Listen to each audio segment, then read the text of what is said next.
She had no one left to turn to, until the Hell's Angel promised, "You're safe now."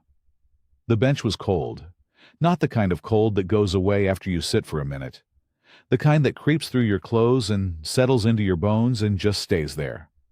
Lily had been sitting on it long enough to know the difference. She pulled her backpack tighter against her chest. It was small and worn, with a faded pink butterfly on the front that had once been bright, but had faded to almost nothing. Most of the zipper pulls were broken off. But it was hers, the only thing that was really hers. The bus station was not much of a station at all. It was more like a concrete slab at the edge of a two-lane road that cut through flat, open countryside. A rusted metal roof on 4 posts stretched over 2 benches. A pole with a faded route sign stood near the road. That was it. No ticket window, no waiting room, no people, just Lily. And the wind. The wind out here had a voice. It moved through the dry grass on both sides of the road and made a low, steady sound, like it was trying to say something but could never quite get the words right. Lily had been listening to it for a long time now. Before you continue listening, please let me know where in the world are you watching from today. Now back to the story she had been told to sit and wait. A woman from the foster home, Mrs. Greer, had dropped her off just after sunrise. She had a sharp face and quick hands, and she had not looked at Lily when she set her down on the bench. "Transport picks you up here," Mrs. Greer had said. "Sit still and don't wander." Then she had gotten back in her car and driven away without looking back. That had been hours ago. Lily knew it was hours because the sun had moved. When Mrs. Greer left, it was still low and orange near the flat edge of the land. Now it was high and white, and it made the concrete under her feet look pale and washed out.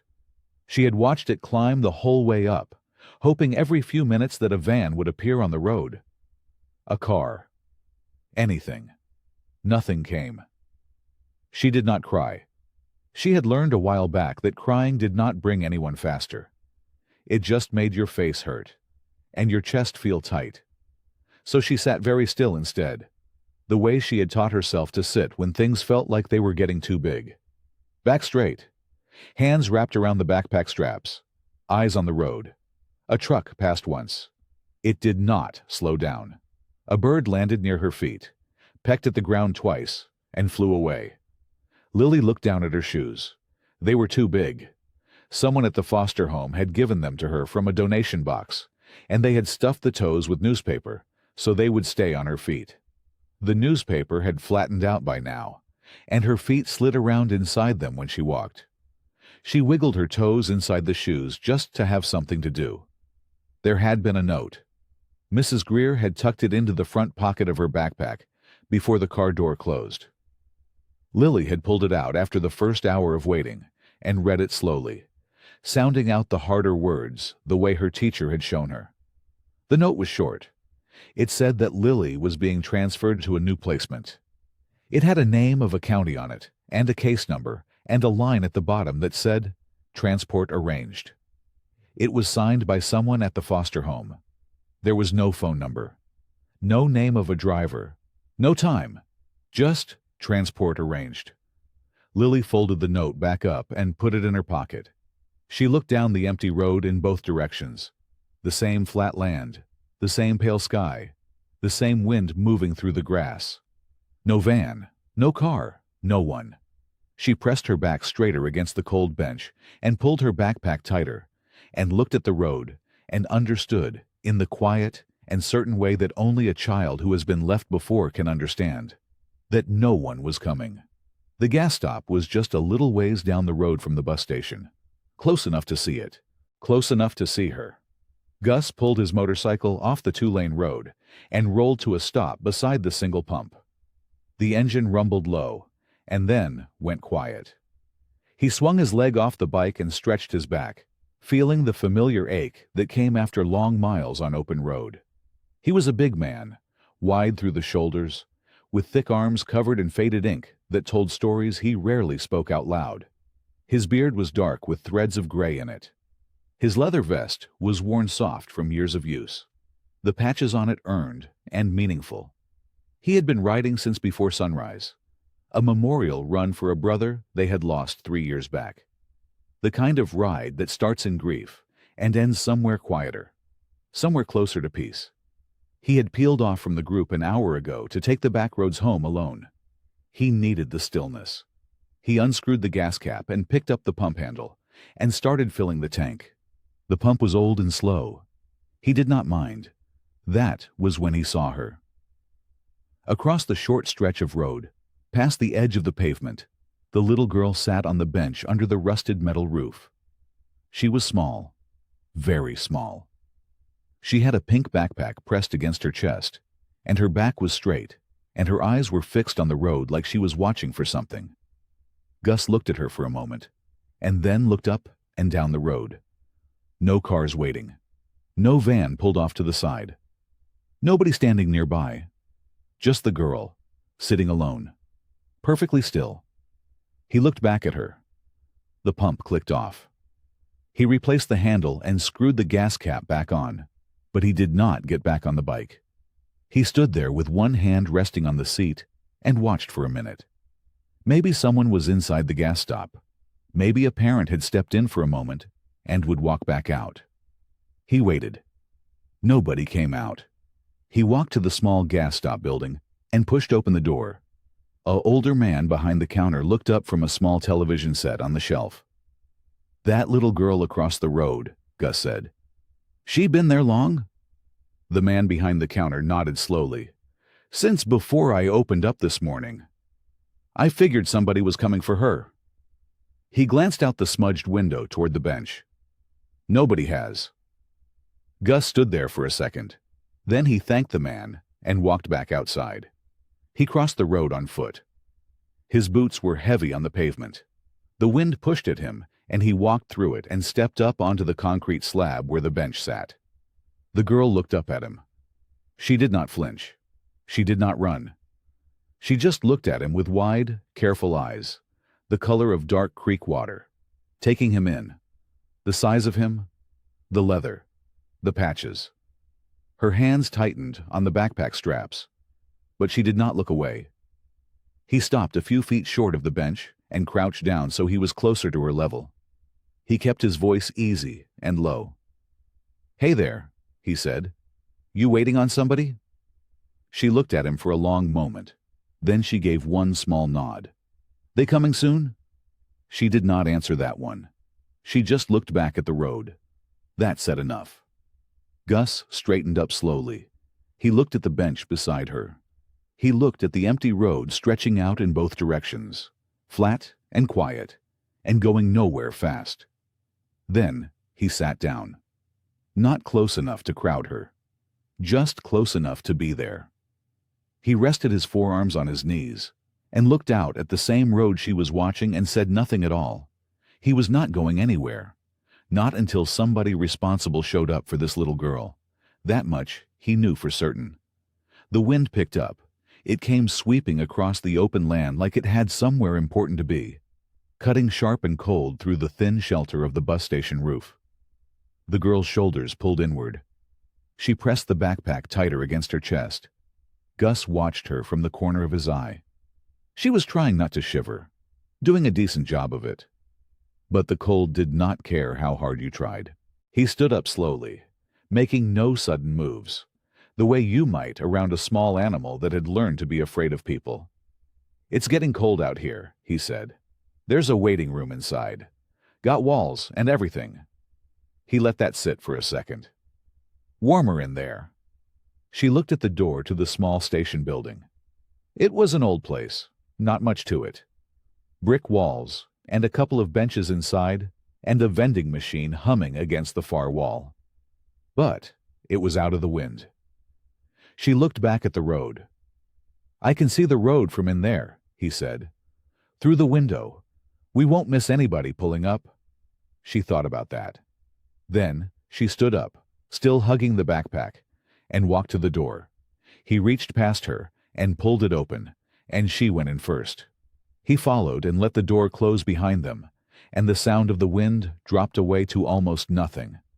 She chose the bench closest to the window. Of course she did. She sat down and positioned herself so she had a clear line of sight to the road outside. He sat down on the other end of the same bench, leaving plenty of space between them. For a little while, neither of them said anything. The vending machine hummed. Somewhere outside, a loose piece of metal on the roof ticked in the wind. "I'm Gus," he said. She looked at him sideways. "I'm Lily," she said.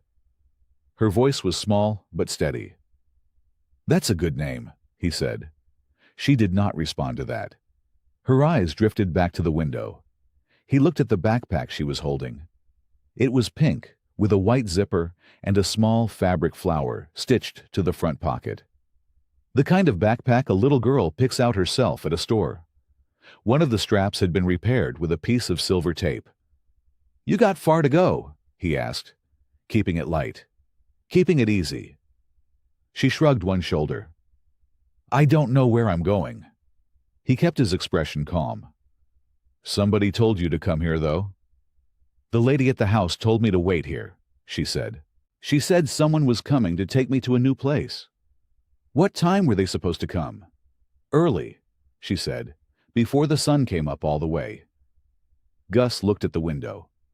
The sun was well past that now. It was pushing toward mid-morning, and the light outside was flat and gray with clouds rolling in from the west. "Did they leave you a number to call?" he asked. "In case you needed something."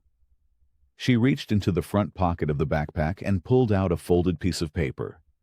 It had been folded and unfolded enough times that the creases were soft, and the paper was starting to thin along the lines. She held it out to him. He took it carefully. It was a form of some kind, official-looking, but not filled out completely. There were 2 phone numbers handwritten at the bottom under a heading that said, "Emergency Contact."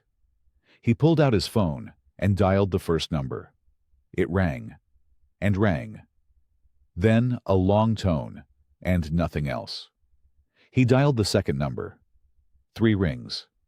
Then a recorded message saying the number was no longer in service. He lowered the phone and looked at the paper again. Lily was watching him, her dark eyes reading his face the way kids do when they already suspect the answer, but are hoping to be wrong. He folded the paper gently and held it back out to her. "Nobody's picking up," he said quietly. She took the paper and tucked it back into her pocket without a word. Gus stood up and walked a few steps away from the bench, far enough to speak quietly without Lily hearing every word, close enough that she could still see him through the window reflection. He dialed information first, got a number for the County Child Services office. It took 3 transfers before someone actually picked up. "I'm at the Route 9 rural station," he said. "I've got a little girl here, maybe 6 years old. She's been waiting alone since before sunrise. Says she was told transport was coming." The woman on the other end asked for a name. "Lily," he said. Then he looked back at the girl and raised his voice just slightly. "Hey, what's your last name, Lily?" "Briggs," she said without turning from the window. He repeated it into the phone. "Lily Briggs." He heard typing, then silence, then more typing. The woman made a small sound that was not quite a word. "Sir," she said slowly, "I'm showing that a transport order was submitted for that name, but it was misrouted." "Misrouted," he repeated. "The assignment never reached a driver. It looks like it was entered into the wrong county queue. No one was ever dispatched." Gus pressed his jaw together and said nothing for a moment. He chose his next words carefully. "So nobody was ever coming?" "Not today, no. We're very sorry for the confusion. This should not have happened." "Sorry." He let that word sit in his chest for 1 second, and then he let it go. Sorry was not going to warm that little girl up. "Okay," he said. "So what happens now?" More typing. A pause that lasted too long. "We're working on locating an available transport and a temporary placement. It may take some time. A few hours at least. She's been sitting alone on a metal bench in the cold since before dawn, he said. His voice was low, but it had weight to it. A few hours is not acceptable. I understand your concern, sir. Are you a family member? No. A social worker or advocate? No. A brief pause. Then I have to ask, what is your relationship to the child? Gus looked through the window. Lily had not moved. She was still watching the road with that same patient stillness that had stopped him cold back at the gas pump. That look that no 6-year-old should ever have to wear. I'm the person who didn't drive away, he said. He gave the woman his name and his phone number. She told him someone would follow up within the hour. He did not believe her. But he wrote down her name and the case reference number she gave him, pressing them into his phone's notes with steady thumbs. He ended the call and stood still for a moment. The wind pushed against the station windows. The vending machine kept humming. Everything outside looked the same as it had an hour ago, wide and empty and indifferent. He walked back to the bench and sat down. Lily looked at him. She had heard enough. He could see it in her face. She was not panicking. She was not crying. She was doing something quieter and sadder than either of those things. She was accepting it, like a child who had been disappointed enough times that disappointment no longer came as a surprise. That was the part that got to him, right in the chest, deep and certain. He shifted on the bench, so he was facing her more directly. Then he did something he almost never did. He leaned forward and lowered himself off the bench until he was kneeling on the worn tile floor, eye level with her. She blinked, like she was not sure what to do with a grown man making himself small for her. "Hey," he said, "look at me." She did. "Nobody's coming right now," he said, "but that doesn't mean you're on your own. I'm not leaving. Not until somebody responsible shows up, and I know you're okay." He held her gaze steady. "You're safe now, Lily. I promise." The motorcycle was loud. Lily stood beside it on the gravel lot outside the bus station and stared at it the way a person stares at something they have never been close to before. It was big and dark, with chrome that caught the morning light and threw it back in pieces. The engine ticked softly as it cooled. "You ever been on one of these?" Gus asked. She shook her head slowly. "It's okay if you don't want to," he said. "But it's not far. Maybe 5 minutes down the road. There's a diner, warm food." He paused. Real warm. Lily looked at the motorcycle. Then she looked at the empty road behind her. Then she looked at Gus. She pulled her backpack straps a little tighter against her chest and gave a small nod.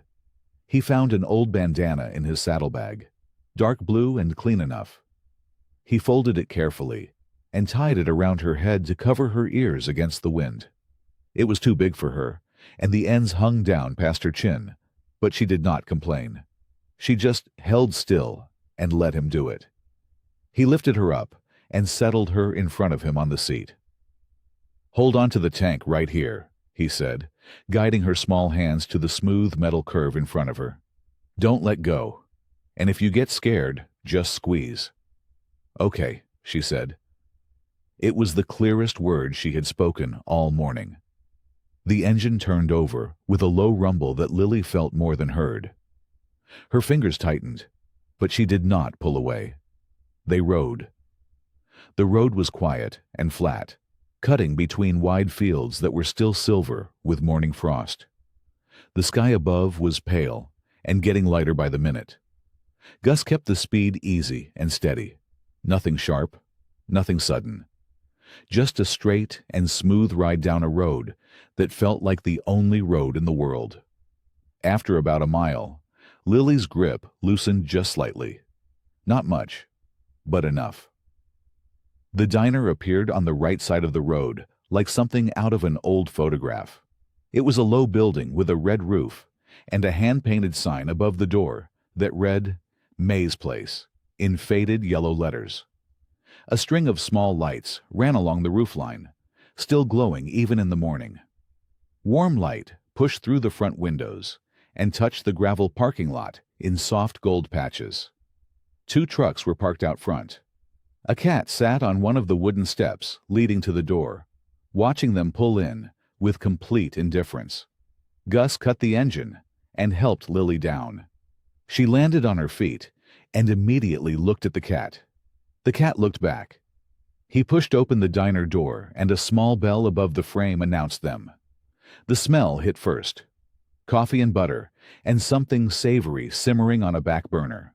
The kind of smell that a person does not think about until they are standing inside it. And suddenly, they realize how cold they were before.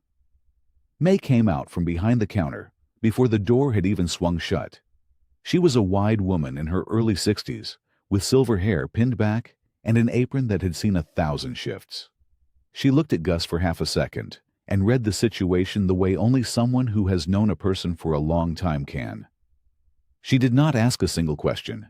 She just looked down at Lily with the kind of eyes that had no sharpness in them at all. "Well," May said warmly, crouching down just slightly, "you look like you could use some soup." Lily said nothing, but she did not step back. May disappeared into the kitchen and came back with a bowl of vegetable soup, steam curling off the top in slow ribbons. She set it on a corner booth table and then fetched a blanket from a shelf near the back, thick and soft and the color of oatmeal, and wrapped it around Lily's shoulders before the girl had even picked up her spoon. Lily sat in the corner of the booth. The blanket was tucked around her. The soup was in front of her, warm and real and hers. She picked up the spoon and took a sip, and for the first time all morning, the rigid line of her small shoulders softened just slightly. May refilled Gus's coffee without being asked. He sat across from Lily in the booth, his big hands wrapped around the mug, watching her eat. She was on her 3rd spoonful now, slow and careful, like she was not quite sure the bowl would stay full if she moved too fast. The blanket had slipped off one shoulder, and she had not bothered to fix it. "She eat anything before this?" May asked quietly, leaning against the counter nearby. "Don't think so," Gus said. May made a small sound and went back to the kitchen. A minute later, she came out with a piece of buttered toast cut into 4 neat squares and set it beside the bowl without a word. Lily looked at the toast. Then she picked up a square and ate it. Gus set down his mug and reached into his vest pocket. He pulled out the paperwork he had collected at the bus station. It was not much. A folded note on plain paper with uneven handwriting, and a single printed form that looked like it had been photocopied so many times the letters were starting to blur at the edges. He spread both pieces flat on the table and studied them. The note was short. It said the girl was to be picked up at the station by a transport service and taken to a new placement. It gave a date and a time and a phone number. It was not signed with a full name. Just a looping initial at the bottom that could have been a G or a J depending on how you looked at it. The printed form was a little more useful. It listed her age, 6. It listed her height and weight, and a brief medical note saying she had no known allergies. There was a section near the bottom for emergency contacts that had been left blank, not crossed out, just empty, like no one had ever thought to fill it in. And then, near the top of the form, printed in the small plain font that official documents always used, was her name. First name, Lily. Last name, Calloway. Gus read it once. Then he read it again. His coffee went cold beside him, and he did not notice. May came around the counter and stopped near the booth. She had a dish towel in her hands, and she was folding it slowly, watching his face. She had known Gus long enough to know when something had shifted in him. And something had shifted. "What is it?" she asked. He did not answer right away. He set the paper down flat and pressed 2 fingers against the name like he needed to make sure it was still there. "Calloway," he said quietly. May frowned. "You know that name?" "Yeah." His voice came out low and rough, like the word had caught on something on its way out. I know it. He looked up from the paper and across the table at Lily. She was finishing the last of her soup, the spoon scraping softly against the bottom of the bowl. She had pulled the blanket back up around both shoulders now, and it swallowed her small frame completely. Only her face and her hands were visible. She had dark eyes, quiet eyes, the kind that had already seen things they should not have had to see.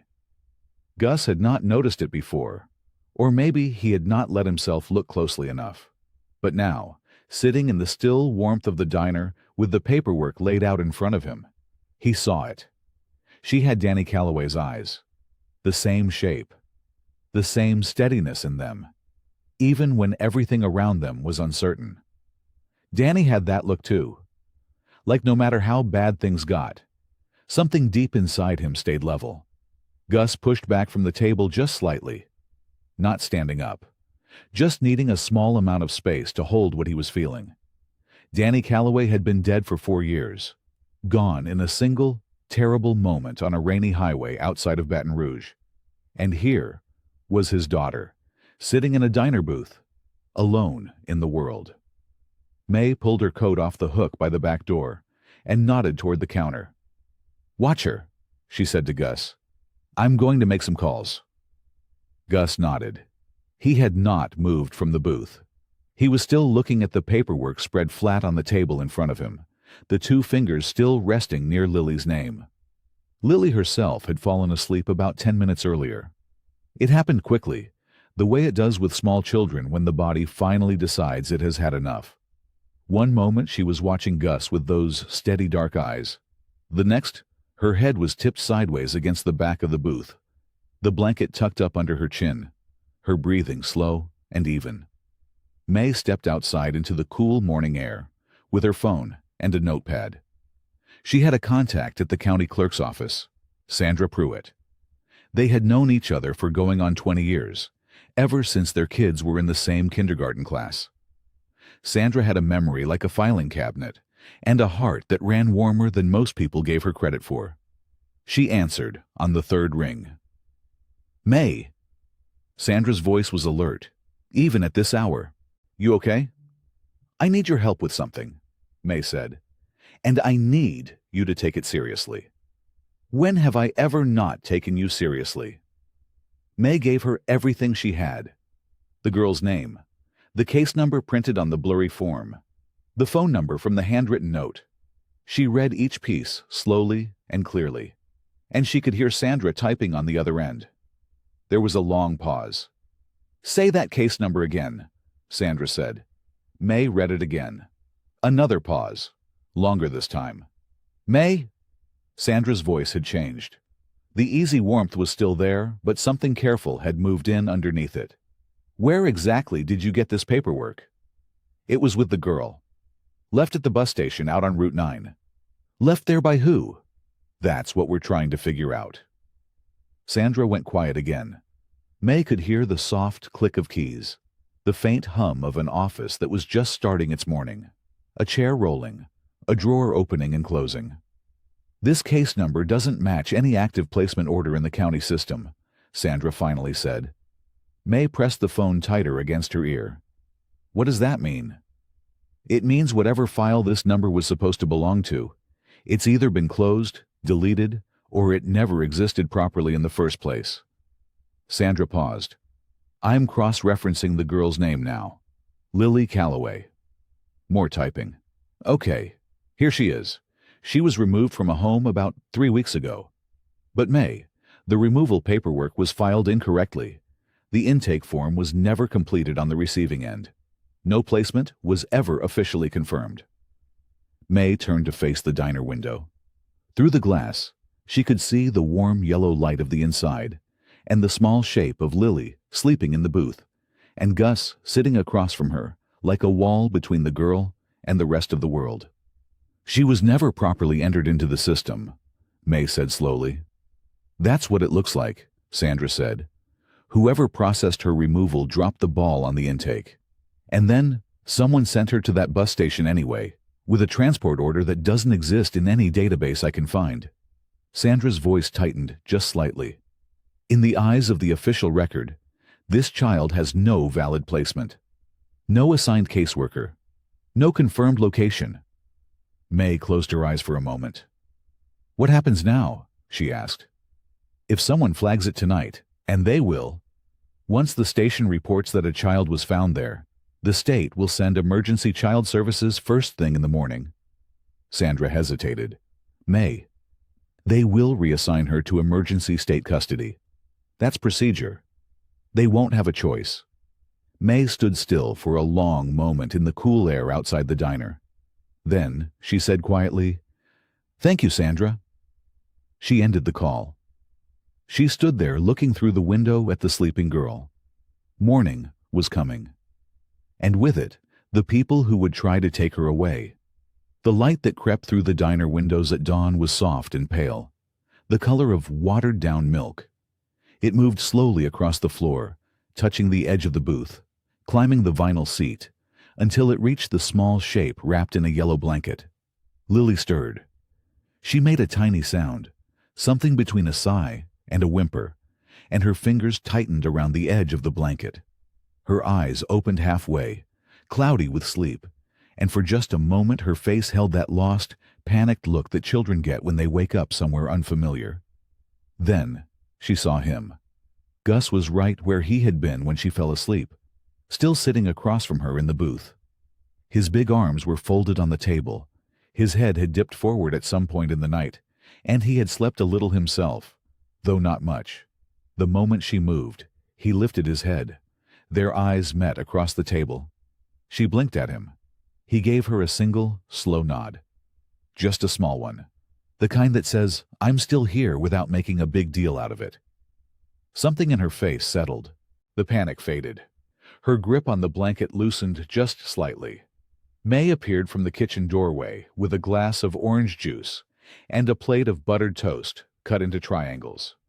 She set them down on the table without fanfare, without a big fuss, the way you do when you want a child to feel normal rather than handled.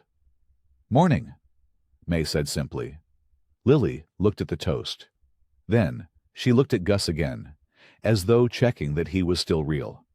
He was. She reached for a triangle of toast. Gus watched her eat. He did not rush her. He did not speak much. He just stayed where he was, steady and solid, while the diner filled slowly with the smell of coffee and eggs, and the quiet sounds of a morning starting up. May refilled his coffee without being asked.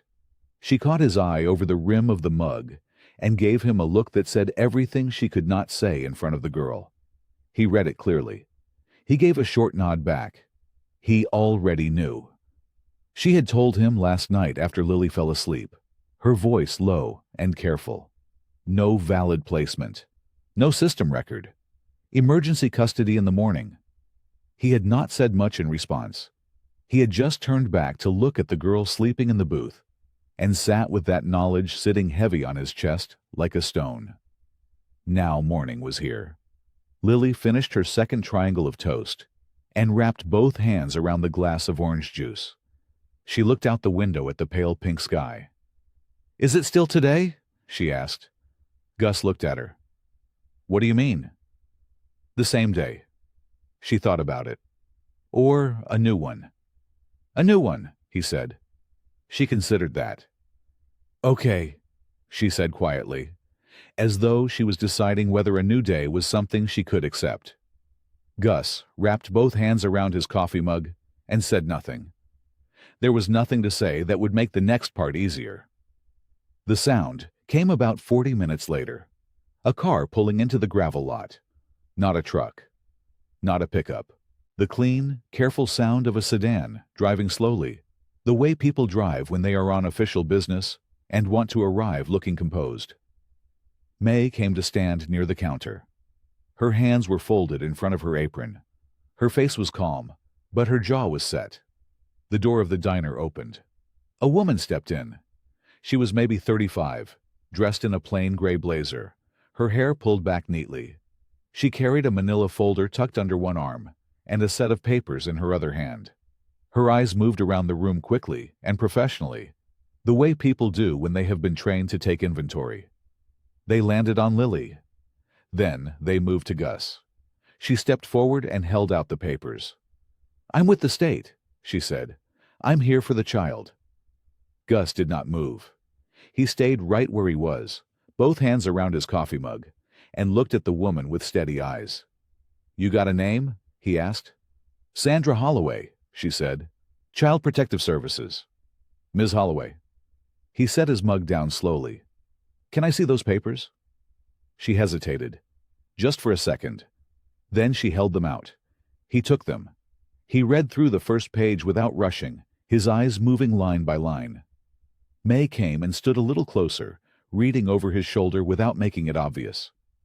Lily had gone very still in the booth. She was watching Ms. Holloway the way a rabbit watches something large step into a field. Gus turned to the second page. Then the third. "These are emergency placement papers," he said. "That's correct. They reference a prior foster placement order." He looked up at her. "But there is no prior placement order. We already checked. There is no valid record of her being placed anywhere. No transport assignment. No paperwork trail. Nothing." Ms. Holloway's expression stayed professional and flat. "The emergency placement doesn't require the prior order to be valid. It supersedes the situation. It supersedes a situation that shouldn't have happened in the first place," Gus said. His voice was calm. He was not raising it. He kept it level, kept it even, but there was something underneath it that did not bend. This child was left alone at a bus station. No transport, no placement, no adult. That happened because someone in the system made a serious mistake. And now you're here to pick her up and move her along like she's a file being rerouted. "Sir, I understand your concern," Ms. Holloway said. "Do you?" He stood up then. He was a big man, and he filled the space without trying to. His leather vest dark under the diner lights, his arms crossed over his chest. "Because what I'm looking at is a document that doesn't connect to anything. There's no originating case number that holds up. May here spoke to a county clerk last night who confirmed the records are a mess. You're moving this child based on paperwork built on nothing."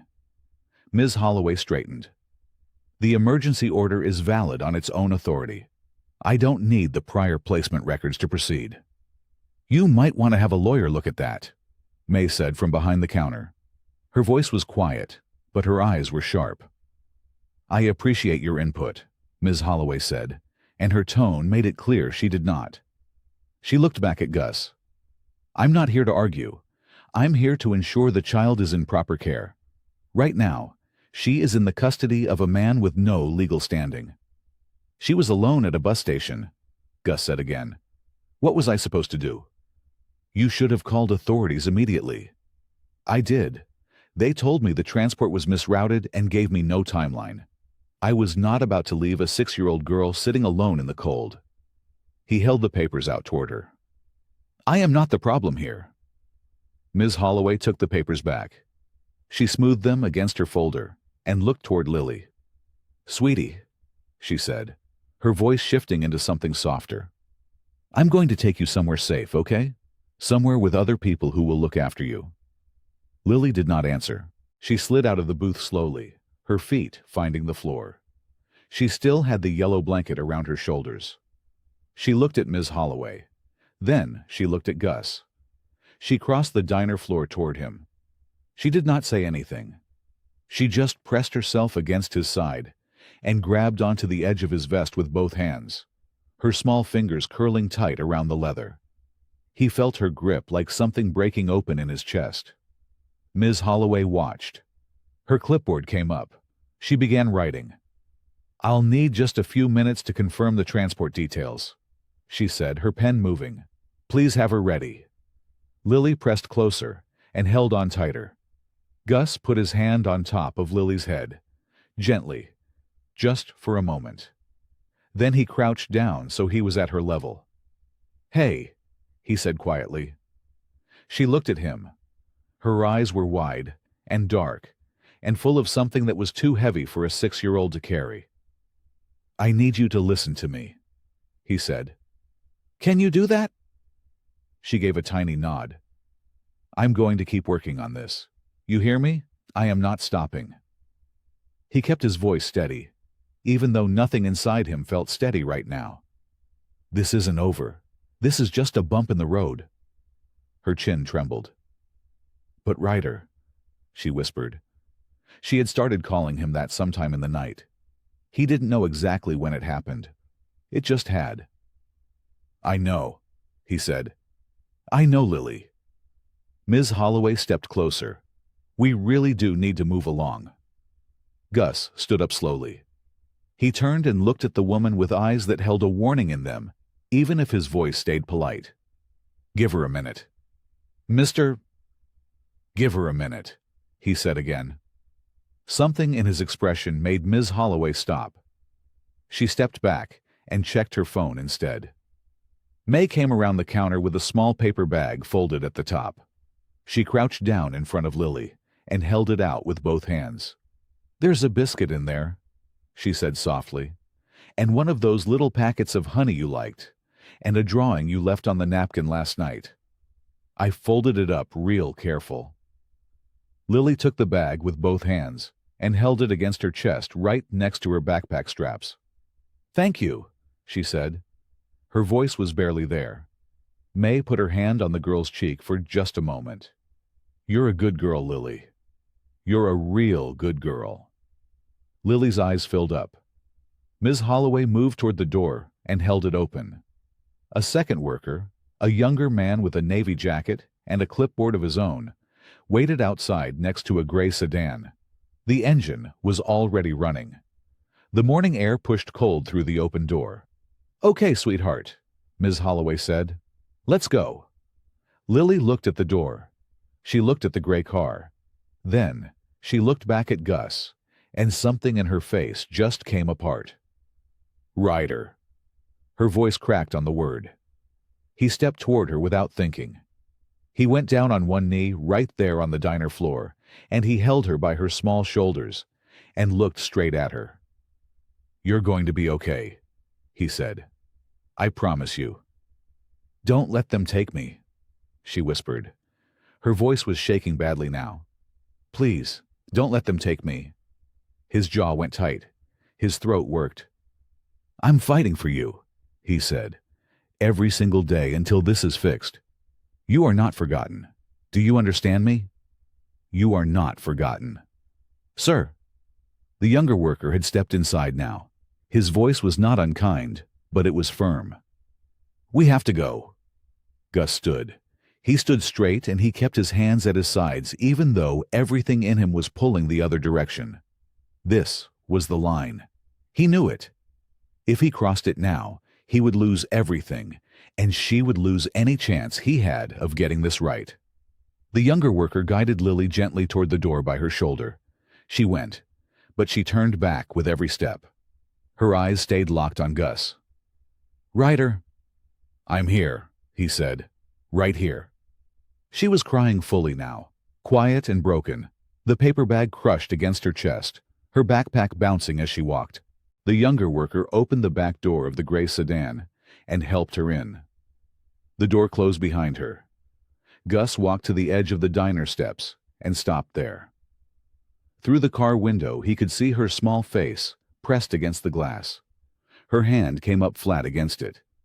The sedan pulled out of the gravel lot and onto the road. He stood there and watched until it was gone.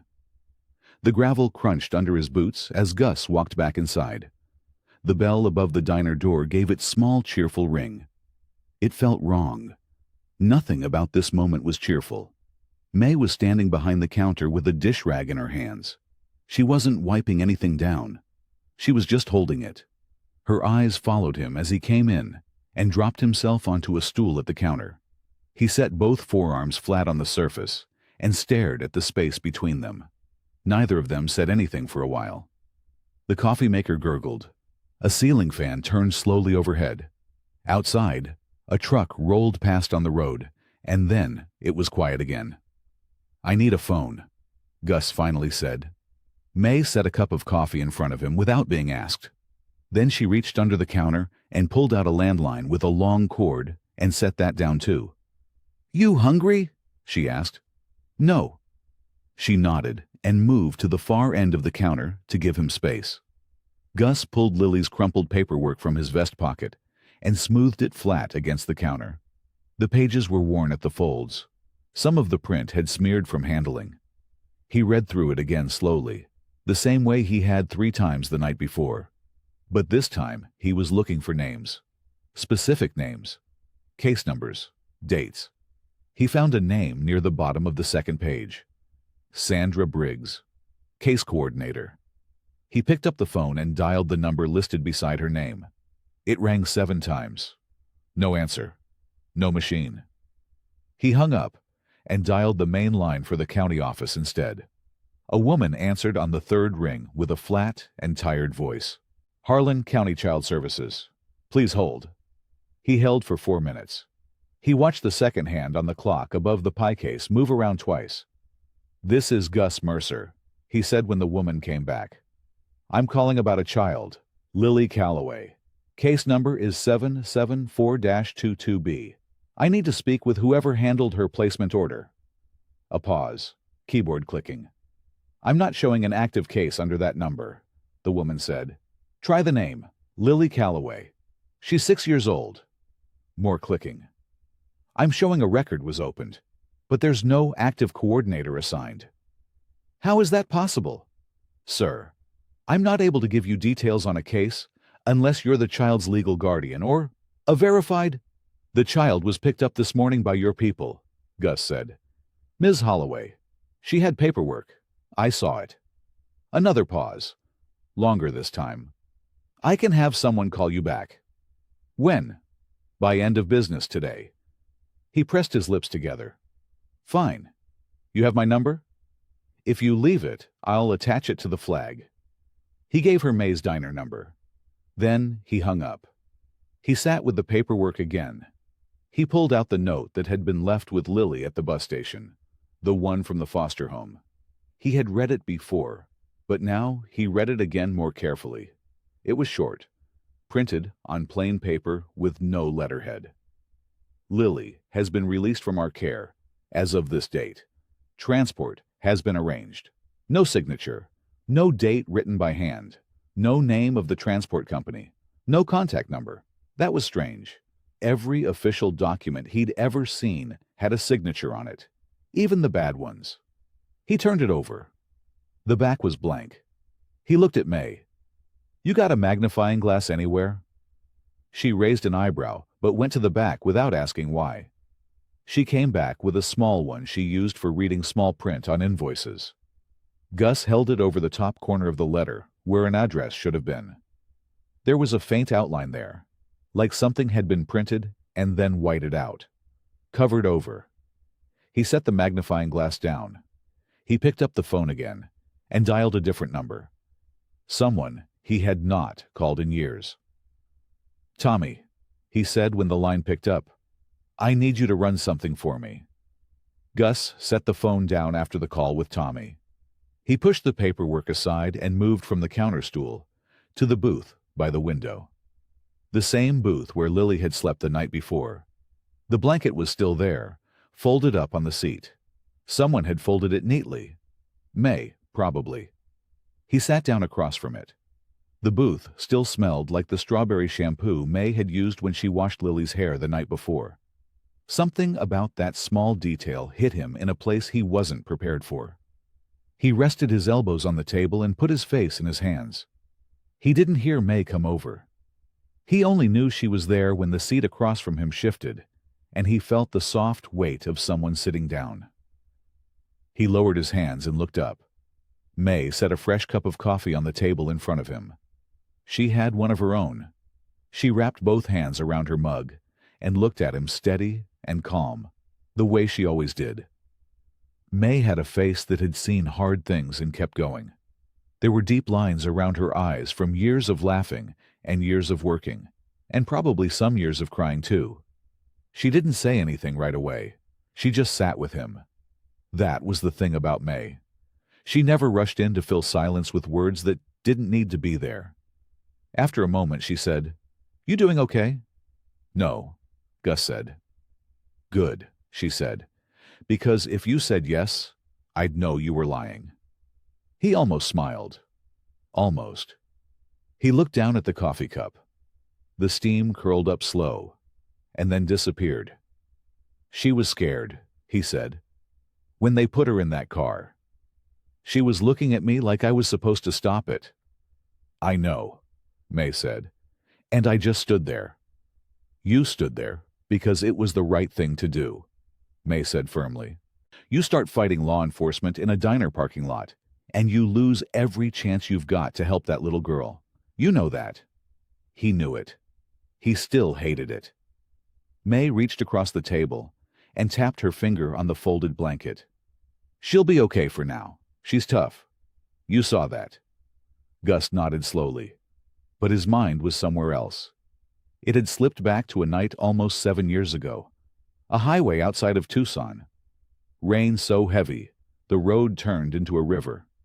He had been in a bad place that year. Bad decisions stacked on top of worse ones. He hadn't been riding smart. Hadn't been living smart either. Danny Calloway had pulled over when he didn't have to. Gus had been off his bike in a ditch, his shoulder cracked and his head not much better. Most riders would have checked on him and called it in and kept moving. Danny had stayed. For 2 hours in the pouring rain, he had stayed. Talked to him, kept him awake, helped him up when the ambulance finally came. After that, Danny had been the kind of friend who checked in, sent a message when he was passing through, showed up at the right moments without explanation. He just had a sense for when people needed someone. And then, one morning, there was no more Danny. A crash on an empty road, gone before anyone got there. At the funeral, someone had mentioned a little girl. Gus had been standing in the back. He hadn't known about a daughter. He hadn't known much about Danny's life outside of the road. But he remembered Danny's voice the last time they had talked, sitting on the tailgate of someone's truck after a long ride. Danny had said it almost quietly, like he was thinking out loud more than talking to Gus directly. If anything ever happens to me, I just hope somebody looks after her. She's only little. Gus hadn't known who he meant. Not then. He knew now. He looked at the folded blanket on the seat across from him. The weight of that moment in Tucson. The weight of that tailgate conversation. The weight of a 6-year-old girl being driven away in a car, crying his name. It all pressed down on him at once. May refilled his coffee without asking. Gus wrapped his hands around the mug and stared at the table. The diner had emptied out after the morning rush. Just one old man in a cap sitting near the door, reading a newspaper and minding his business. The ceiling fan above the counter turned slow. The refrigerator hummed. The quiet felt different now. Heavier. May leaned against the counter a few feet away and kept herself busy wiping down the surface. Not because it needed it, just to give her hands something to do. She glanced at Gus every so often, but didn't push him. The bell above the front door chimed. Gus looked up. The social worker stepped inside. She was younger than he expected, maybe early 30s. Brown hair pulled back neat, a gray blazer over a plain blouse. She carried a thick manila folder tucked under one arm and a travel mug in her other hand. She looked tired, in the way that people look tired when they have been tired for a long time and just got used to it. She stopped just inside the door and found him with her eyes. He didn't move. He just looked at her. She walked over. "Mr. Callahan," she said. Her voice was steady but not cold. "You can just call me Gus," he said. She set the folder on the table and slid into the seat across from him. The seat where May had been sitting an hour earlier. The seat across from the folded blanket. Her name was Sandra Reyes. She had introduced herself that morning during the removal, but it had been quick, and the moment had been loud and raw. He had barely registered it then. She looked at the blanket for just a second, then she opened the folder. "I came back because I needed to ask you some questions," she said. "About what you found before we arrived this morning." "Okay," he said, She pulled out a set of printed pages and spread them on the table. He could see handwritten notes in the margins. Red ink. She had been going through these for a while.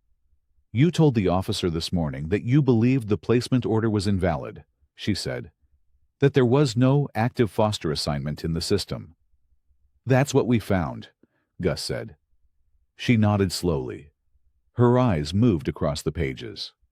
She was quiet for a moment. Not dismissive. More like she was working something out inside her head and needed a second before she said it out loud. May drifted closer without making a show of it. She set a glass of water near Sandra without being asked, and then stepped back again. Sandra picked up one of the pages and held it up slightly. The intake form that was submitted when she was removed from her last placement. She paused. "It's missing a case supervisor signature. That signature is required before any removal can be processed." Gus didn't say anything. "The transport authorization," Sandra continued, pulling out another page. "It references a placement ID number. But when I ran that number this morning, it doesn't correspond to any active case file. It's not a duplicate. It's not a misfiled number." She set the page down flat. "It doesn't exist." May exhaled from behind the counter, soft, like the air had gone out of her. Sandra straightened the pages and pressed them together carefully. She looked up at Gus, and for the first time since she had walked in, something shifted in her expression. Not quite guilt, not quite embarrassment. Something closer to the look a person gets when they realize they were handed a broken thing and didn't see it until now. "I've been doing this job for 9 years, she said. Her voice was quieter now. "I've seen misfiled paperwork. I've seen delays and errors and cases that fell through cracks." She paused. "But this does not align with standard procedure. Not even close." Gus held her gaze. The refrigerator hummed. The ceiling fan turned. Outside, the wind pushed a dry leaf against the diner window, and it scratched there softly before letting go. Sandra left after another 20 minutes. She didn't make any grand declarations.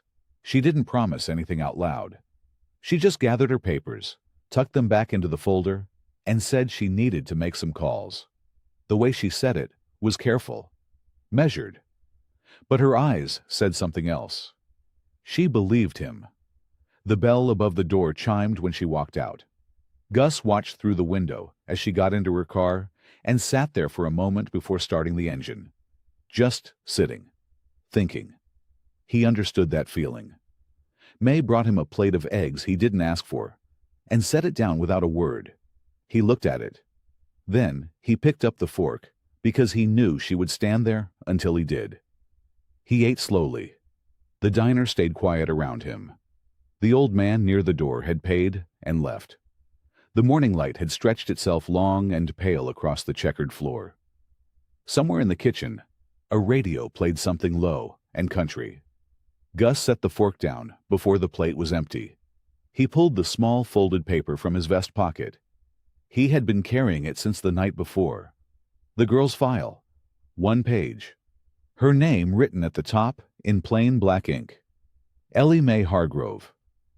He stared at that name the same way he had stared at it the night before.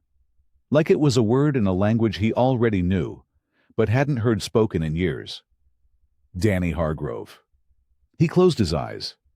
And just like that, the years folded back on themselves. He could still hear Danny's laugh, big and loud and totally unashamed. The kind of laugh that filled up whatever room it was in and made other people start smiling before they even knew what was funny. Danny had been 26 then. Gus had been 30. They had been riding together for almost 2 years. And in that time, Danny had become the kind of person Gus didn't know he needed until he was already there. The night that mattered most came back to him in pieces. Rain and asphalt, and the crunch of metal. A sharp curve on a 2-lane back road in the middle of November. Gus had gone down hard. His bike hit the guardrail, and he went over it, and into the ditch. And for a few long seconds he genuinely didn't know which way was up. It was Danny who pulled him out. Danny, who had doubled back when he didn't see headlights in his mirror. Danny, who had climbed down into that ditch in the rain and mud with no hesitation, calling his name until he answered. Danny, who had kept him talking while they waited for help, kept him awake, kept him from disappearing into the dark that had been circling him long before that crash. Not just that night either. Danny had a way of showing up. Not with big speeches or advice nobody asked for. Just with presence. A steady hand. A cup of coffee set on the table without being asked for. A look across the room that said, "I see you, and I'm not going anywhere." Gus hadn't been easy to be around back then. He knew that. He had been carrying things he didn't talk about. A lot of anger. A lot of loss packed down into somewhere he didn't look. Danny had never tried to crack that open. He had just stayed close. And somehow, that had been enough. Later, after Danny had a family of his own, he had said it plainly. No ceremony, no big moment. Just the two of them sitting outside after a long ride, boots on the gravel, stars overhead. "If anything happens to me," Danny had said, "look after my family. Promise me." Gus had promised. And then, Danny was gone. A crash. Rain and asphalt again. The kind of cruelty that doesn't ask permission. Gus had failed that promise once. He hadn't found the family. Hadn't looked hard enough. Hadn't pushed through his own grief to follow through. He opened his eyes. He looked down at the name on the page. Ellie Mae Hargrove. Danny's daughter. He wasn't going to fail her again. Mae had a system. That was the first thing Gus noticed when she cleared the counter and spread everything out. She wasn't frantic about it. She wasn't rushing. She just moved with the quiet purpose of someone who had solved hard problems before and knew that panic didn't help anything. She pulled out a yellow legal pad. She uncapped a pen. She set a fresh pot of coffee between them. "All right," she said. "Tell me everything you know. Start from the beginning." Gus laid it out. The bus station. The note in Ellie's pocket. The phone number nobody answered. The call to child services that confirmed the transport had been misrouted. He told Mae about the placement order that didn't exist in the system. About the clerk who had gone quiet when she found the gap in the records. Mae wrote it all down in her careful, even handwriting. Then Sandra walked back through the door. The bell above the entrance chimed and Gus looked up. Sandra had her coat on, and her folder tucked under her arm. She looked like she had spent the last hour wrestling with something and hadn't quite won yet. But she had come back. That meant something. Mae looked at her and pulled out a stool without being asked. "Sit down," she said. "You want coffee?" Sandra sat. "Please," Mae poured. The three of them looked at each other across the counter. "I pulled the chain of custody report on my way back," Sandra said. She opened her folder and smoothed the top page flat with her palm. The original removal order for Ellie was dated 6 weeks ago, standard form, signed by a case supervisor. She paused. "Except the supervisor listed on the form left that office 4 months ago." Gus went still. "Someone signed her name?" Mae asked. "No, her name was typed into the form, pre-filled, which can happen if someone copies an old template." Sandra tapped the corner of the page. "But that means the removal was authorized by someone who was no longer in a position to authorize anything." Gus leaned forward. "So, the removal wasn't legal." "It may not have been properly authorized," Sandra said carefully. She was choosing her words, like someone walking across thin ice. "That's different from saying it wasn't legal. Courts will want to see a full audit before they make that call." "What about the placement after?" Mae asked. Sandra flipped to the next page. "That's where it gets worse. After the removal, she should have been entered into the active placement database within 48 hours. That's the rule. There's a timestamp for when her file was created." She turned the page around so they could see it. "But there's no matching entry in the placement log. She was created as a case file. She was never placed into the system as a child needing placement." Mae sat back slowly. Gus looked at the page, at the numbers, at the empty fields where information should have been. She fell through the gap, he said quietly.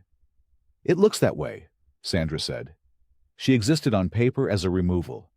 She didn't exist anywhere as a child who needed a home. She closed the folder. That's how she ended up at a bus station with a note and a phone number that doesn't connect to anyone. The diner was quiet.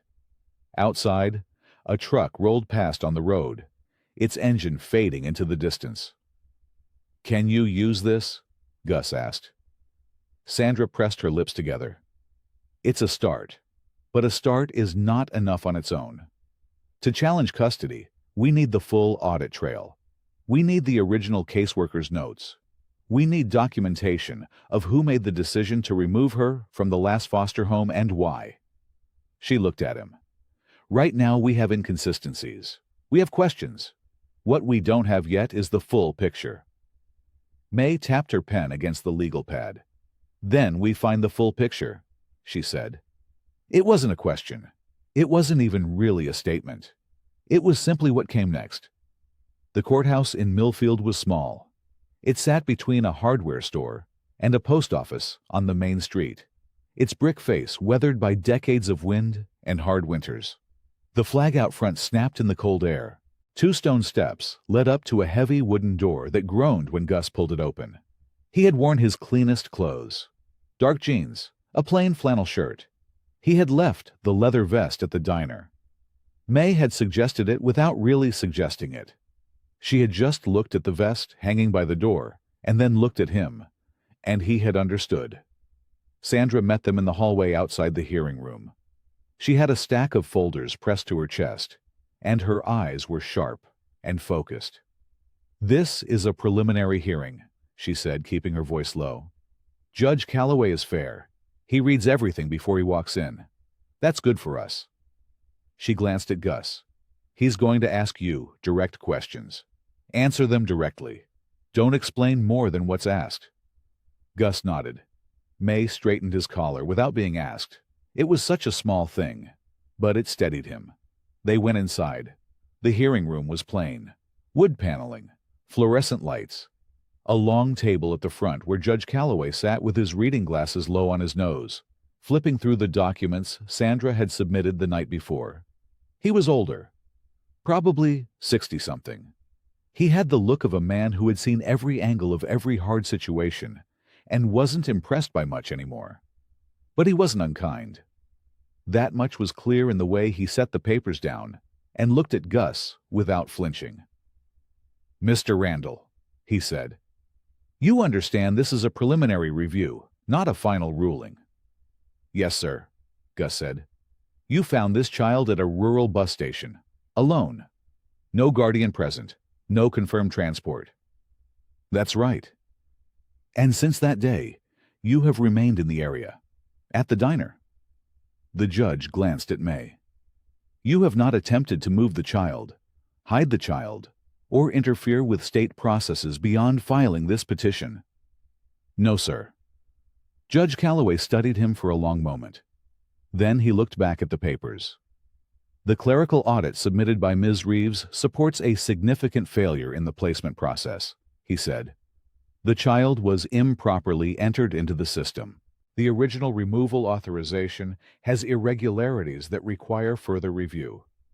He took off his glasses. Given the circumstances, and given the child's documented bond with Mr. Randall as observed by the supervising social worker, I am prepared to consider emergency guardianship as a temporary measure pending full case review. Gus felt something loosen in his chest, something that had been wound tight for days. May exhaled beside him. It was almost silent, but he heard it. Sandra was already nodding slowly, professionally, but her eyes were warm. The judge put his glasses back on. I will note my preliminary approval in the record and forward the recommendation for. He stopped. The door at the back of the room opened. A man in a gray suit walked in carrying a thin manila envelope. He moved with the brisk certainty of someone who didn't feel the need to apologize for interrupting. He approached the clerk at the side table and placed the envelope down without a word. The clerk opened it, read it, then carried it to the judge. Judge Calloway read in silence. His expression didn't change exactly, but something in it settled, hardened slightly around the edges. He set the document down. "It appears," he said slowly, "that the state regional office has submitted a formal objection to emergency guardianship." He looked up. "On the basis of the petitioner's documented criminal history and active affiliation with a federally monitored organization." He paused. "They are invoking the child safety override provision." He looked at Gus with something that might have been regret. "My preliminary approval cannot stand against a regional override, Mr. Randall. The recommendation is revoked." The warmth that had just begun to fill the room was gone. Gus sat very still. The night air was cold and sharp. Gus sat on the front steps of the diner with his elbows on his knees and his hands hanging loose between them. The parking lot was empty. The road beyond it was dark. Somewhere out in the tree line, something moved. A branch cracked. Then silence again. He had not gone back inside yet. May had left the porch light on for him. A warm yellow glow spilled out across the wooden planks and stretched just far enough to reach his boots. The rest of him sat in shadow. He turned the lighter over in his hand. Click, flame, click, dark. He had quit smoking years ago, but he still carried the thing. An old habit, something to do with his hands when his mind got too loud. Click, flame, click, dark. The judge's words kept coming back. "The recommendation is revoked." 6 words.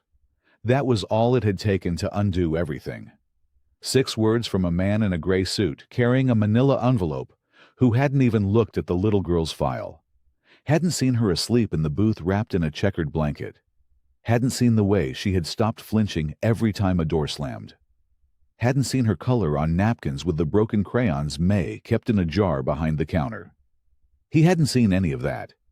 He had just walked in with his envelope and walked back out. Gus pressed the lighter flat against his palm. He wasn't angry. That surprised him a little. He had expected anger. Anger was familiar. Anger was something he knew how to carry.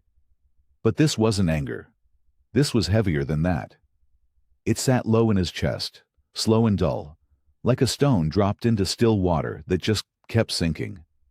He thought about her face in the car window, the way she had pressed her small hand against the glass. Her mouth had been moving, but he couldn't hear her through the window. He hadn't needed to. He knew what she was saying.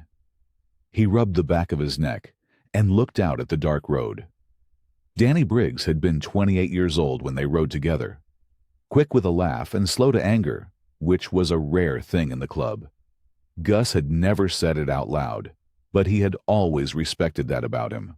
The man could walk into a room full of tension and somehow make it smaller just by being steady.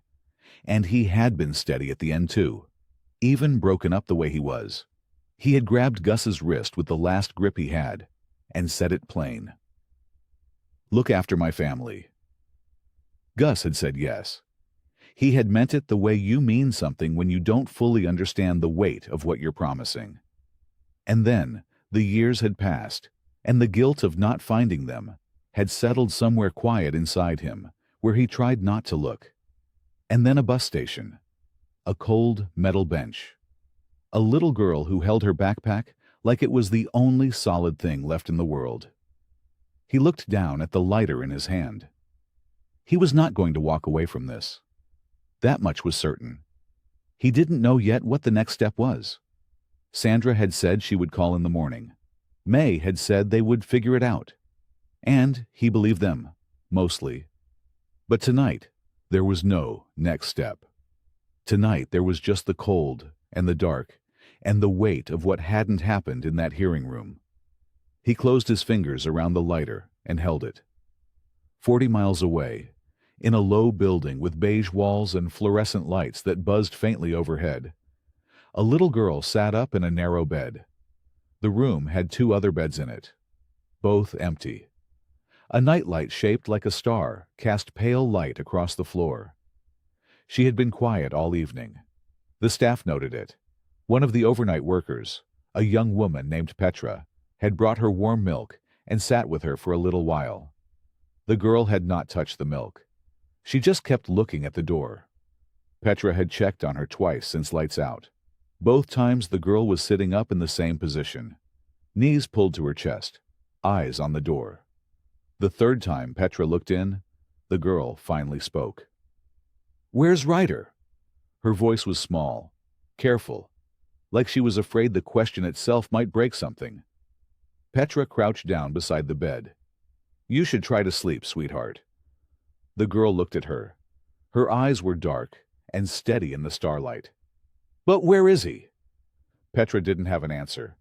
She tucked the blanket up gently and smoothed the edge of it. "Where is he?" the girl asked again. The call went out before sunrise. Gus sat at the diner counter with May's old rotary phone pulled close and a cup of coffee going cold beside him. He worked through his contacts the same way he always had. One name at a time. No explanations over the phone. Just 3 words. "I need you." That was enough. By 9 in the morning, 2 bikes were parked outside the diner. By 10, there were 4. May propped the door open and started a fresh pot without being asked. The men who came were not soft. They had hard hands and harder histories. Denim and leather. Road dust on their boots. But they came, and they sat down at the tables May pointed them to, and they listened.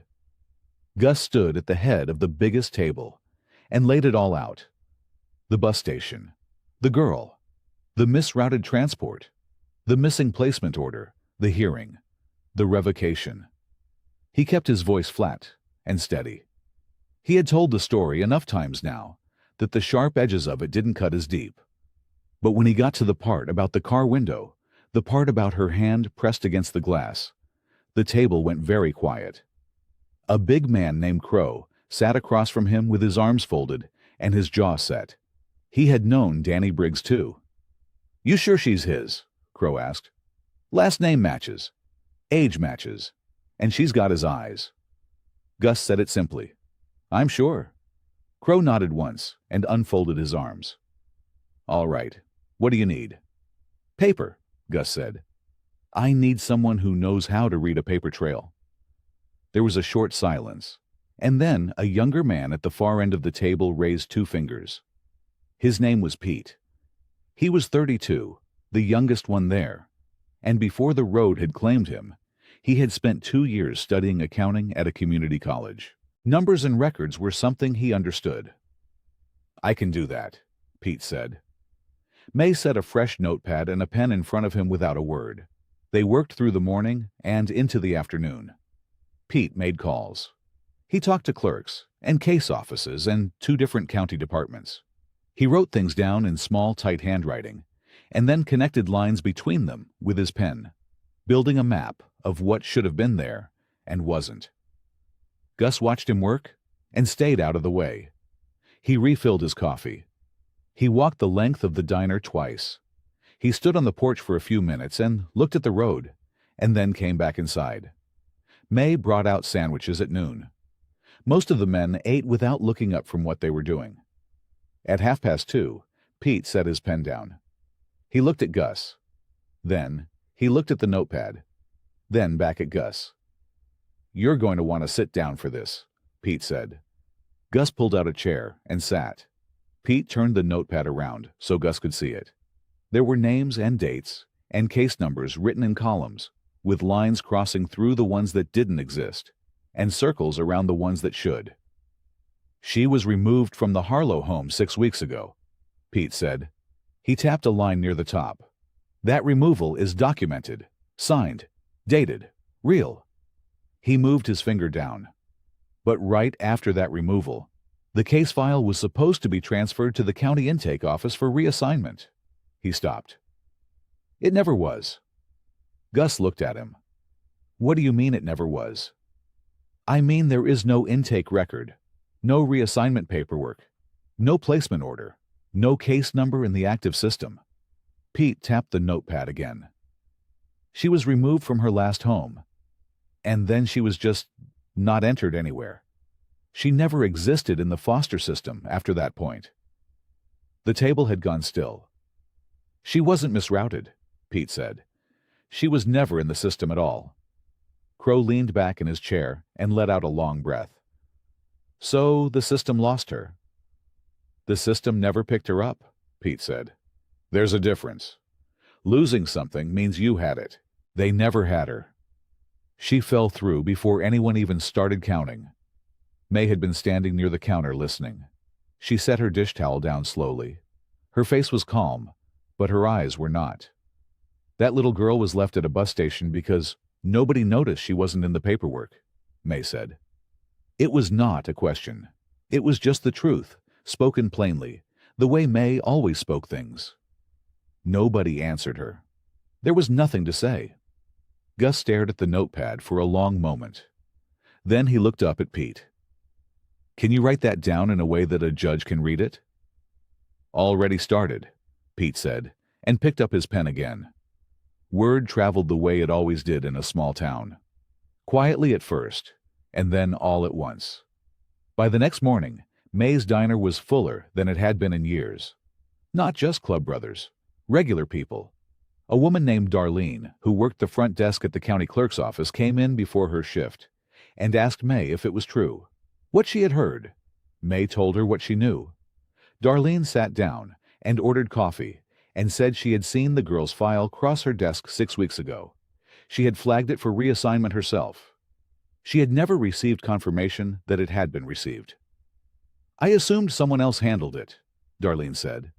She wrapped both hands around her mug. I should have followed up. Gus sat across from her. Would you be willing to write that down? She looked at him. He knew what she saw. Leather vest, big hands, a face that had lived hard. He waited. Yes, she said. I'll write it down. Pete slid a fresh sheet of paper in front of her. A man named Howard came in around noon. He was a retired school bus driver, 60 years old, with a gray beard and a quiet way of speaking. He had been at the bus station the morning Gus found the girl. He had seen her sitting there before Gus ever arrived. He had thought someone was coming for her. He had waited 30 minutes and then had to leave for his own appointment. He had thought about her every day since. I should have stayed, Howard said. He sat in the booth by the window, the same booth the girl had slept in, and he looked at the table like it might tell him something. I keep thinking I should have stayed. You're here now, Gus said. Howard looked up at him. That's what matters, Gus said. You're here now. Howard gave a slow nod and picked up the pen Pete offered him. The social worker, Ms. Tamara Reed, arrived at 3 in the afternoon. She did not come through the front door in any official capacity. She came in quietly in her regular clothes and sat at the counter beside May. She had a folder with her. I've been pulling documents for 2 days, she said. She set the folder on the counter and slid it toward Gus. The clerical failure is real. I can testify to that. She paused. I want to be clear about something. I followed procedure when I came for her. At the time, I believed the order was valid. I know that, Gus said. She looked at him carefully. But the order wasn't valid. And what I saw in that diner, the way she looked at you, the way she calmed down the moment you were near. She stopped, pressed her lips together. That matters too. A child's attachment matters in these hearings. Gus nodded. He didn't trust his voice right then. May refilled Tamara's coffee without being asked. By late afternoon, Pete had a stack of written statements sitting beside the notepad. 7 people. 7 different angles pointing at the same truth. Crow looked at the stack and then looked at Gus. It's a real case now, he said. Gus put his hand flat on the stack of papers. Then, let's make sure it holds. The courtroom smelled like old wood and something cleaner underneath it. Floor polish, maybe. The kind of clean that came from scrubbing hard at surfaces that had seen too much. Gus sat at a table on the left side of the room. He had borrowed a collared shirt from Pete, dark blue. He had kept his jeans, but they were clean and pressed. He had left the vest at the diner. That had been May's quiet suggestion the night before. She had not told him to change who he was. She had just said, "Show them who you're choosing to be." He had thought about that for a long time before he hung the vest on the back of a chair and walked out. Pete sat beside him as his legal advocate. Pete was not a lawyer by trade, but he knew documents and he knew procedure, and he had spent 3 nights reading everything he could find about emergency guardianship hearings. He had a folder in front of him that was 2 inches thick. On the other side of the room sat 2 people from the State Child Services Office, a woman named Brenda Holt, who handled contested custody matters, and a younger man in a gray suit, whose name Gus had already forgotten. They had another folder. Theirs looked thicker. The judge entered. Her name was the Honorable Patricia Okafor. She was a small woman with short, silver hair and reading glasses hanging from a chain around her neck. She moved to her seat without ceremony. She set her own folder down, opened it, and looked at both tables without expression. "We are here to determine appropriate guardianship for a minor child currently held in temporary state care," she said. "I have reviewed the preliminary filings from both sides. We will begin with the state." Brenda Holt stood. She was calm, professional. She spoke the way people speak when they have done this many times and believe they know exactly how it ends. "Your Honor, the state's position is straightforward," she began. "The respondent, Mr. Augustus Cole, has a documented criminal history spanning 2 decades, 3 prior arrests, 2 convictions. He is an active and known member of the Hells Angels Motorcycle Club, an organization with a well-documented association with criminal activity." She paused just long enough to let that sit in the room. "Mr. Cole has no prior experience with childcare, no formal training, no certified living situation reviewed by this office. He has no biological or legal connection to this child." Another pause. "The state is not disputing that Mr. Cole may have acted with good intentions at the bus station, but good intentions do not qualify a person to raise a child. The bar for guardianship exists to protect children. This child deserves that protection." She sat down. The room was quiet. Gus looked straight ahead. He had known this was coming. He had known every word of it before she said it. That did not make it easier to hear. He felt each sentence land somewhere inside his chest and stay there. Judge Okafor made a note. Then she looked at Pete. "Defense may begin." Pete stood. He was not a tall man. He adjusted his glasses and opened his folder. "Your Honor, we are not here to dispute Mr. Cole's past," he said. "We are here to address something the state has not yet mentioned. The reason this child was at that bus station alone. The reason she had no transport. The reason she had no valid placement order." He pulled the first document from the folder and held it up. "Because the system that is now claiming to protect her is the same system that lost her." He set the document on the judge's bench. "This is the original placement file, stamped, dated, and incomplete. Key transfer documentation was never filed. No valid foster assignment existed at the time of abandonment. This child was not misplaced." He paused. "She was invisible." He set a second document beside the first. "And we have 7 witness statements that confirm it." Judge Okafor set down her pen. She looked at both tables for a long moment. Then she folded her hands on top of her notes. "I would like to hear from the child," she said. The room shifted. Brenda Holt started to rise. "Your Honor, the child is 6 years old. The state would argue that asking her to speak in a formal proceeding places undue emotional pressure on a minor who has already experienced significant trauma." "I am aware of her age," Judge Okafor said quietly. "I am also aware that she has been asking for the same person every single day since she was placed in state care. I have read the facility notes." She looked at the woman evenly. "She will not be cross-examined. She will not be pressured. I simply want to hear her voice. Brenda Holt sat back down. A door to the side of the room opened. A woman in a soft gray cardigan came through first. She was from the care facility. She moved slowly, carefully, the way you move when you are trying not to startle something small and fragile. And then the girl came through the door. She was wearing a pale yellow shirt that was a little too big for her. Her hair had been brushed, but one side had already come loose. Her shoes were new, too white and too stiff, the kind bought quickly without much thought. She held the cardigan woman's hand, but her eyes were already moving around the room, scanning, searching. Gus felt the moment she found him. He saw it happen. Her whole body changed. The tight set of her shoulders dropped just slightly. Her chin came up. Her eyes went wide and stayed wide, the way eyes do when something feared lost turns out to still be there. She took one step toward him before the cardigan woman gently steadied her. The woman leaned down and said something soft into her ear. The girl nodded, but her eyes did not leave Gus. He did not move.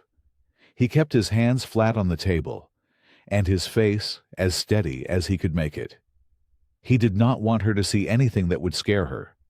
He wanted her to see what he felt, which was the same thing he had felt at the bus station when he first sat down beside her. I am not going anywhere. Judge Okafor spoke gently. Hello, sweetheart. Can you come sit up here for just a minute?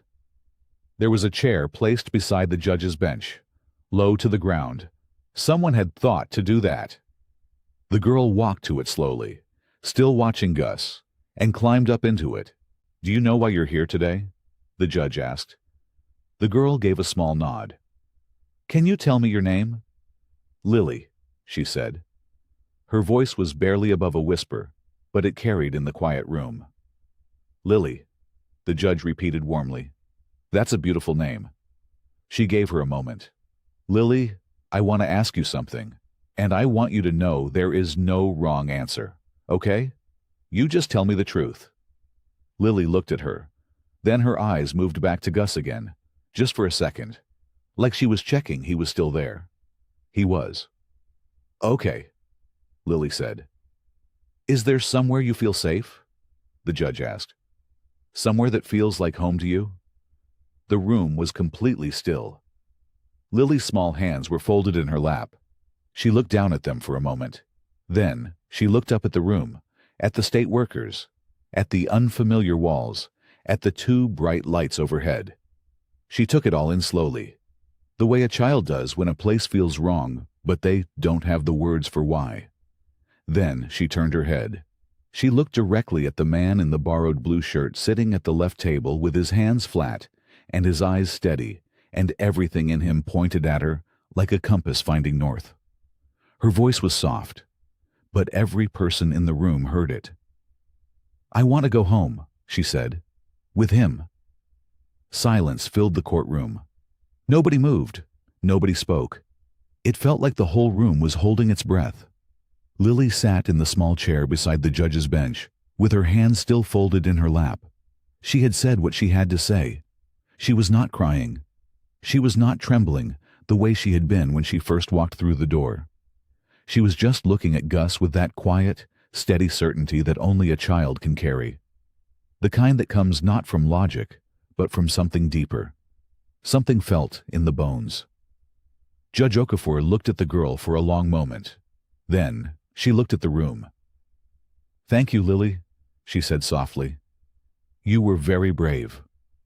The woman in the gray cardigan came forward and gently took Lily's hand and led her back to a seat along the side wall. Lily went without fuss. But before she sat down, she looked at Gus one more time. He gave her a single nod, slow and sure. She sat down. Judge Okafor opened the thick folder in front of her. She did not speak right away. She turned pages carefully, reading, pausing, reading again. The courtroom waited. The only sound was the quiet shift of paper and the faint hum of the building's old ventilation system somewhere above them. When the judge finally looked up, her expression was composed, but her eyes were sharp. "I have reviewed the complete record in this case," she said, "including the placement documentation submitted by the state, the clerical audit conducted by the county records office, and the sworn testimonies provided by multiple witnesses." She paused. "What I find is this." She set her hand flat on top of the folder. "This child was removed from her last foster placement without a properly filed transfer order. She was left at a rural bus station with no valid placement arranged, no transport confirmed, and no advocate assigned. She did not exist in the active system, not because she was forgotten by one person, but because a series of administrative failures made her invisible to the people whose job it was to protect her." Brenda Holt shifted in her seat, but said nothing. "The state has argued that the petitioner's background disqualifies him from guardianship consideration," the judge continued. "I have reviewed that background in full. I have also reviewed 14 signed witness statements, testimony from a licensed social worker with direct case knowledge, documentation of the petitioner's immediate and sustained protective response, and the recorded observations of facility staff regarding this child's emotional state during the period of separation." She looked down at the pages again, then back up. "What the record shows is not a man looking for opportunity. What it shows is a man who stopped when everyone else had already passed by. A man who stayed.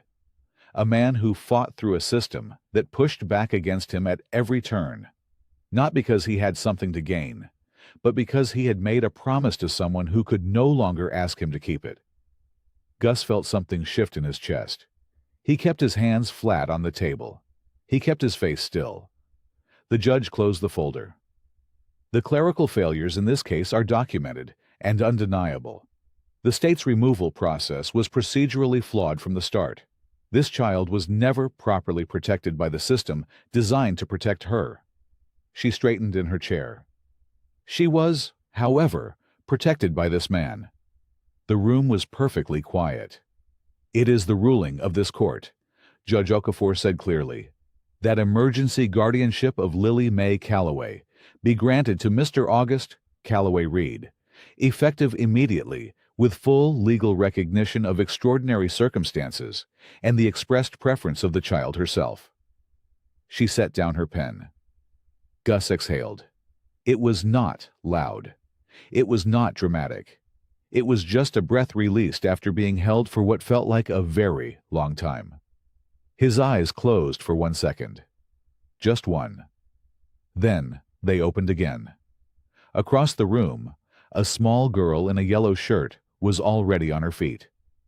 3 weeks had passed since the courtroom. 3 weeks since Lily had crossed the room in her yellow shirt and wrapped both arms around Gus's waist so hard that he had to steady himself against the table. 3 weeks since Judge Okafor had signed the paperwork, since the woman in the gray cardigan had handed over a small bag of Lily's belongings, since Gus had carried her out of that sterile building and into the open air where the sky was wide and blue and full of light. 3 weeks of something neither of them had ever quite had before. A routine. It started every morning with the smell of coffee and bacon drifting up through the floorboards of the small room above the diner where Lily now slept. Patty had set it up herself the day after the ruling.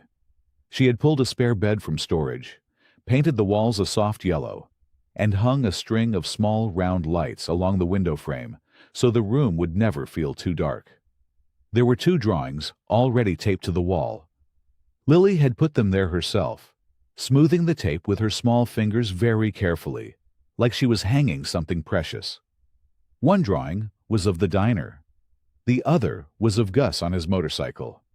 In the drawing, he was very tall. His vest was bright blue for some reason. Lily had explained that she did not have a black crayon. Gus had looked at it for a long time without saying anything, and then he had cleared his throat and gone to check on something in the kitchen.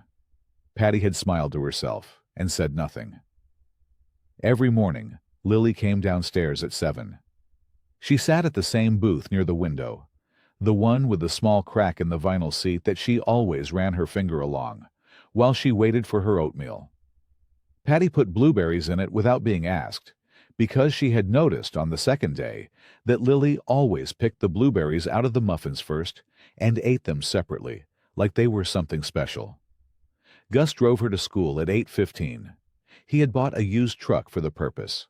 Nothing fancy, dark green with a sticky passenger window that you had to push up by hand. Lily had decided the truck had a name. She called it Earl. Gus did not argue with this. The school was small, one story, brick, with a painted mural of sunflowers running along the side wall near the playground. The first day, Lily had stood at the entrance for a long time without going in. Gus had crouched down beside her, there on the sidewalk, and asked her what she was thinking. She had said, "What if they don't like me?" He had looked at her very seriously. "Then they're missing out," he said. She had thought about that. Then she had walked through the door. By the end of the first week, she had learned 2 other girls' names and had come home with a paper crown on her head because her class had been studying different countries, and her teacher had put her in charge of the Australia table. She had told Gus everything about Australia at dinner. Every single thing. He had listened to all of it. The evenings settled into their own quiet rhythm, too. Dinner at the diner counter, or in the back booth. Lily coloring or drawing, while Gus sat nearby reading or going over whatever needed sorting. Patty usually humming something to herself from the kitchen. The bell above the door ringing now and then as the last few customers of the day drifted in and out. Then upstairs. A bath. Pajamas. The small, round lights along the window glowing soft. Lily would climb into bed and pull the blanket up to her chin. Every night, Gus sat in the wooden chair beside her door until her breathing slowed and her eyes went still. She always reached for his hand first. And every night, in the safety of those soft yellow walls and gentle light, she let herself fall asleep knowing he was right there, not going anywhere. The diner had never been this full. Every booth was taken. Every stool at the counter had someone sitting on it. Folding chairs had been brought in from the back room and lined along the walls. And still people stood near the door holding paper cups of lemonade and talking in the warm, easy way people talk when they are genuinely happy to be somewhere. Patty had made a banner. It was not fancy. She had used a piece of brown packing paper and painted the letters herself in bright red. It read, "Welcome home, Lily." She had hung it above the counter with loops of tape and stood back and looked at it with her hands on her hips, satisfied. Lily had seen it the moment she walked through the door. She had stopped completely. Her mouth opened a little. Then she looked at Gus beside her, and he gave a small nod, and she looked back at the banner and at all the faces turned toward her. And something moved across her face that was not quite a smile yet. It was something deeper than a smile. Something that started in her chest and worked its way up slowly, like a light being turned on from the inside. Then Patty came around the counter with her arms open wide, and Lily walked straight into them. People clapped. Someone near the back let out a whoop. The bell above the door rang as 2 more neighbors pushed in from outside, and the whole room filled with the kind of sound that feels like warmth made audible. Gus stood near the door with his arms crossed and watched it all. He was still in his vest. He always was. But someone had pinned a small paper flower to the front of it, the kind kids make in art class, with twisted petals and a yellow circle in the middle. Lily had made it the night before and handed it to him that morning without explaining why. He had pinned it on without a word. The afternoon went long and easy. The social worker, Ms. Delaney, came by for an hour and sat in a corner booth with a cup of coffee, smiling at the room. A few of Gus's club brothers showed up and filled 2 booths near the window, their leather vests and broad shoulders drawing a few curious looks, but no alarm. Not here. Not anymore. They had been part of the fight, and the town had not forgotten that. One of them, a big, quiet man called Reno, spent 20 minutes letting Lily draw a star on his arm with a red marker, because she had asked very politely, and he had been entirely unable to say no. Gus watched that too. By late afternoon, the crowd began to thin. People hugged Patty on the way out. A few of them stopped to shake Gus's hand or clap him on the shoulder. He accepted each one with a nod and a quiet word. When the last guest stepped out into the cooling evening air, Patty locked the front door, turned the sign to closed, and disappeared into the kitchen with a gentle wink. The diner went quiet. Lily was still sitting in the corner booth with a half-eaten piece of cake in front of her and a marker in her hand, drawing small shapes on a paper napkin. Gus slid into the seat across from her. The string lights above the counter were still on, casting everything in a soft amber glow. For a while, neither of them said anything. Lily looked down at her drawing. Then she looked up. "Ryder," she said quietly. He looked at her. "I feel home," she said. "Like for real home. Not the kind where you wait to see what happens next." Gus held her gaze for a moment. The diner hummed softly around them. The lights glowed warm. "You are home," he said. "And I promise you something, okay?" She nodded. "You will never be alone again." Lily looked at him for a long moment. Then she picked up her marker and went back to her drawing, and the small smile that settled on her face stayed there. I hope you like this story. Please share what's your favorite part of the story and where in the world you are watching from. Have a wonderful day.